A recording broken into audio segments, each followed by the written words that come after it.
நேயர்களே, இது பழைய தீபம் தான். போன வருஷம் தீபம் போட்டது எடுத்து வச்சுருந்தேன். அதை இந்த மாதிரி தண்ணியில் போட்டுட்டு ஊற வச்சு நம்ம சுத்தம் பண்ணிக்கிறலாம். சுத்தம் பண்ணிவிட்டு இந்த மாதிரி சுத்தம் பண்ணி காய வச்சு எடுத்து வச்சுக்கிறணும். ரெண்டாவது, நம்ம வீட்டில் இருக்கிற இந்த மாதிரி பழைய சந்தனம், பழைய விபூதி அதெல்லாம் இருந்தால் அதை இந்த மாதிரி கரைச்சிட்டு இந்த மாதிரி பெயிண்ட் அடிக்கணும். இந்த மாதிரி இதை வச்சு நம்ம இதை புதுசாக பெயிண்ட் அடிச்சுக்கிறலாம். பெயிண்ட் அடித்து இந்த குங்குமத்தை இந்த மாதிரி வச்சுட்டு நம்ம தயார் பண்ணி வச்சுக்கிறணும்.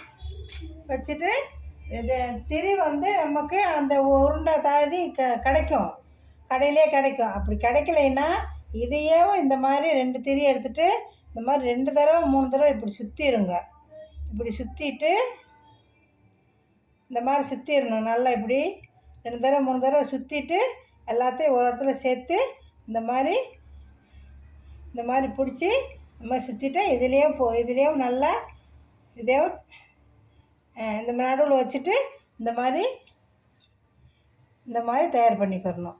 இந்த மாதிரி தயார் பண்ணிவிட்டு இந்த பாருங்கள், இந்த மாதிரி தீபம் எரித்து தீபத்தை நம்ம இந்த மாதிரி பிளேட்டில் எல்லா தீபத்தையும் நம்ம வச்சுட்டு மொத்தமாக எரித்து தீப்பெட்டி வச்சு பொருத்தி வச்சுட்டு தீபமெல்லாம் பொருத்தி வச்சுட்டு நம்ம சாமிக்கு முன்னாடி இதை சாமிக்கு ஆரத்தி காமிச்சது பின்னாடி தான் எல்லாம் ஒவ்வொரு தீபமாக கொண்டு நம்ம வாசலில் எங்கெங்கே வைக்கணுமோ அங்கங்கே வைக்கணும்.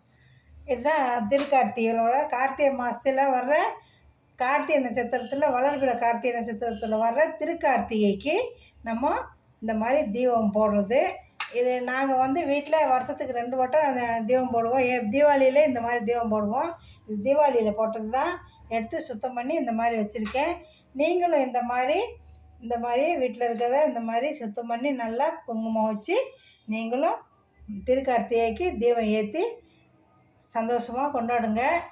தேங்க்யூ ஃபார் வாட்சிங் வீடியோ.